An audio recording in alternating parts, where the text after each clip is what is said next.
the 17th of February 1943, 0720 hours, over the thick clouds above Saint-Nazaire, France. A formation of B-17 flying fortresses pushes through icy wind. Engines roar, frost clings to the metal skin. The air vibrates with steady, deep thunder.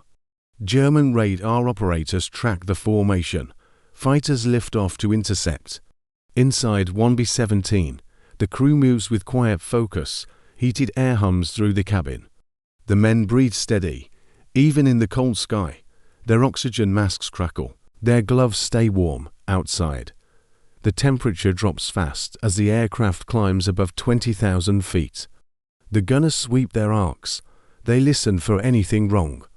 Then the first burst of German fire streaks past the nose. The pilot holds formation. The lead bombardier locks onto the distant target. Adrenaline builds. Tracers cut the air. A German fighter closes in from above, guns ready. The top turret gunner calls out a warning. The crew steadies themselves, warm hands on cold steel. The bomber keeps its place. What the German pilot sees next will stay with him 4 years. He cannot believe the Americans fight in comfort. And the truth is, this sky battle is only a small part of a much larger story. If you want more stories like this, make sure to subscribe, like, and share. The heated cabins of American bombers did not appear by accident. They grew from a long chain of engineering needs inside the United States Army Air Forces. When planners studied Europe in the late 1930s, they saw a future war fought at high altitude. Bombers needed to fly above flak bursts and above the range of many early fighters. To do this, they required strong engines, reliable oxygen systems, and livable conditions inside the aircraft.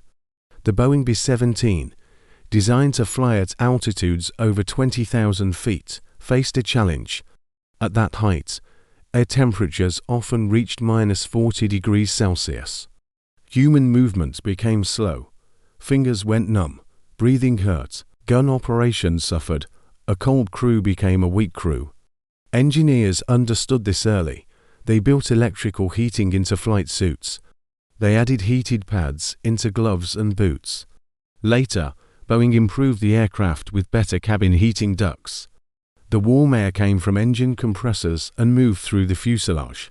Other bombers like the B-24 Liberator received similar systems. Their long wings and deep bomb bays needed air circulation to prevent freezing. Designers kept the technology simple. They avoided complex mechanisms. They preferred ducts, vents, and straightforward connections tied to the engines. Strategic planners wanted bombers that could cross the Atlantic, operate in shifting climates, and strike distant targets. Comfort was not luxury. Comfort was a tool. A warm, alert crew could use the Norden bombsight. They could hold formation. They could fire weapons with steady hands. While many nations focused on speed or firepower, American engineers added one more priority: preservation of the crew. That idea helped shape an entire generation of heavy bombers. At first, many analysts misunderstood the heated cabin systems. Reports from early test flights showed mixed results. Crews complained that heat did not reach all positions. A waist gunner wrote, "Heat in front feels fine, but back here, it is like winter." Early B-17 models had an even airflow. The nose could feel warm, while the tail turned into a freezer. Some commanders believed the problem came from poor discipline. They claimed that airmen failed to maintain their suits or oxygen lines. Training reports from 1941 list more than 40 cases of frostbite in high-altitude exercises. One report stated, crew performance reduced by 30% due to cold exposure. There were accidents too. On one flight, a heating duct cracked and filled the cabin with fumes. The crew landed safely, but the incident showed how fragile early systems were. Maintenance crews spent extra hours checking the duct seals. They logged more than 90 work hours per aircraft each month in winter. German intelligence first heard of heated cabins through captured equipment in North Africa. Their initial reaction was disbelief. One analyst wrote, "Americans waste effort on comfort systems. They should focus on armor." In reality, the systems were far from luxury. They were uneven, unreliable, and often too weak in the tail section. Crews still froze, hands still stiffened. Yet improvement continued. By mid-war, the airflow increased, wiring stabilized, and crews gained trust in the system. The early period taught everyone one truth. Technology alone could not fix harsh sky warfare. It needed trained men who understood their tools. As missions grew longer, crews learned how to use their heating systems with precision. They adjusted vents before climbing. They warmed their suits early. They balanced oxygen flow with heat output. This practice reduced frostbite cases. It kept gun operations steady during long enemy attacks. The B17 and B24 both performed best at altitudes above 20,000 feet. At this height, thin air slowed enemy fighters. Bombers became harder targets. Heated cabins gave American crews a vital advantage. They stayed alert. They kept clear vision. They fought with stable hands. On long missions, like the flights to the Romanian oil fields or deep into Germany, crews spent 8 hours or more in the air. Their heated gloves and boots prevented stiff fingers. Their bombardiers could adjust the Norden bomb sight gears with accuracy. The pilots could grip the controls without numbness. Measured data showed the difference. A 1943 study found that gun accuracy increased by nearly 15% when crews maintained steady heat. Oxygen efficiency improved. Reaction time stayed strong. German pilots often faced their own problem. Their cockpits grew icy without strong heating systems. Many fighters lacked space for heavy electrical suits. As American bombers climbed higher, German crews struggled with the cold. They needed to attack fast or risk freezing fingers inside trigger housings. Comfort did not win battles alone, but it protected endurance. Heated systems helped crews survive long enemy engagements. They kept them strong during hours of vibration, noise, and stress.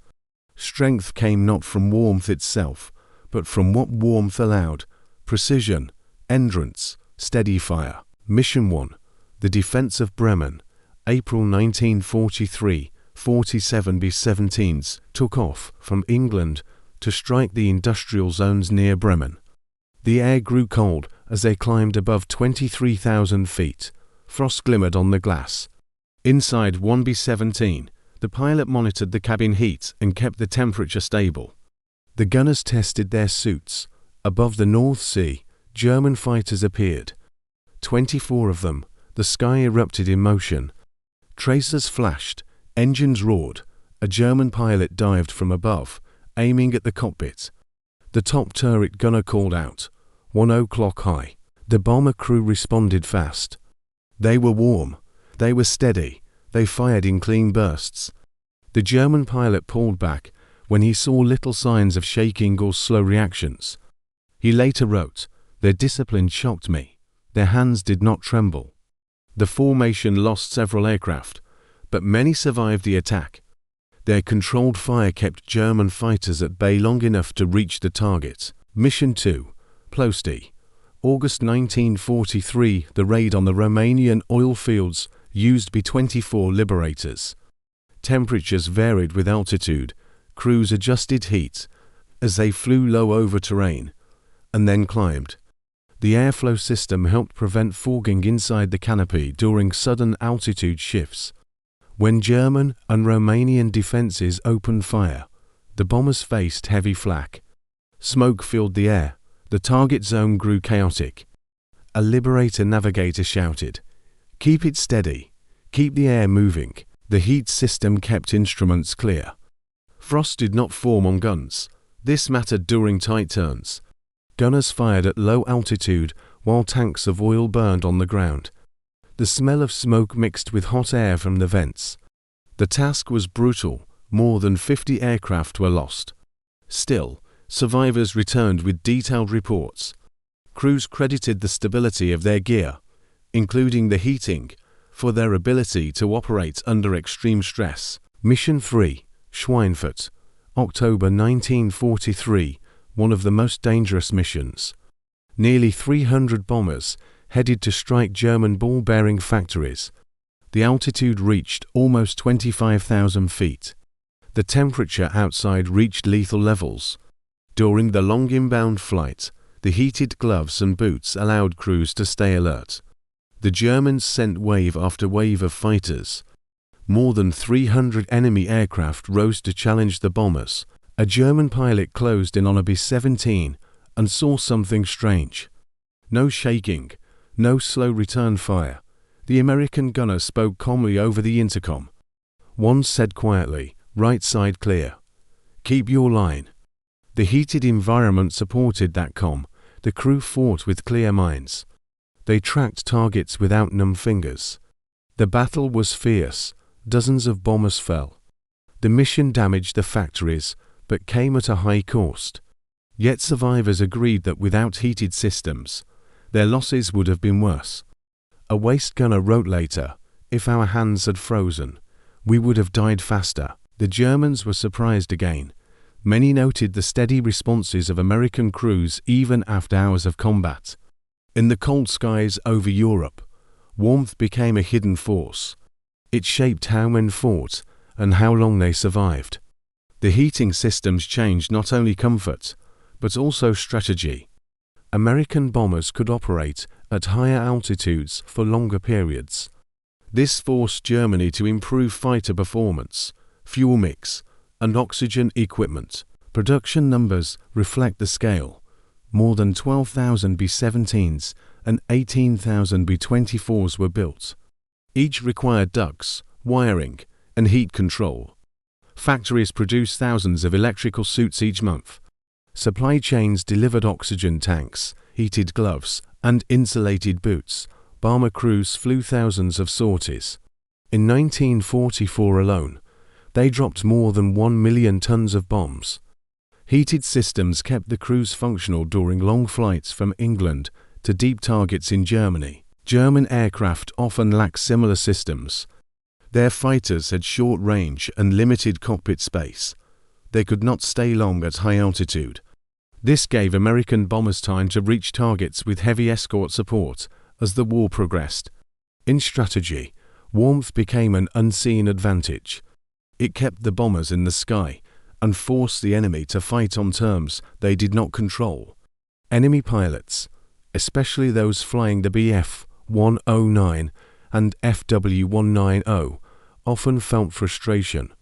Cold air cut into their gloves, frost formed on their oxygen masks. Fingers numbed fast during steep climbs. When they learned that American crews fought in warmth, the news spread through fighter groups. Some pilots began calling the B-17 the warm fortress. A German diary note read, "They sit inside as if in a room, while we freeze." Morale shifted. German pilots respected the stamina of American crews. They noticed the calm voice reports over radio intercepts. A simple advantage like heat changed perception. It made the bombers seem tougher. It made the crews appear tireless. For ground troops hearing bomber engines overhead, the idea that the Americans flew warm at such heights added to their sense of American industry and strength. To many Germans, the heated cabins became a symbol of American resources and planning. As the war continued, engineers improved heat distribution. Later B-17 and B-24 models gained better insulated walls. Air vents reached tail sections more effectively. Heated suits received stronger wiring. Gloves delivered even warmth. Cabin fogging issues decreased with improved airflow. Crews also learned to mix engine bleed air at different rates to avoid hot spots or dead zones. Cold weather missions over the Ardennes proved the value of these changes. Some late-war bombers carried better internal liners to reduce heat loss. Gunners could maintain readiness with less strain.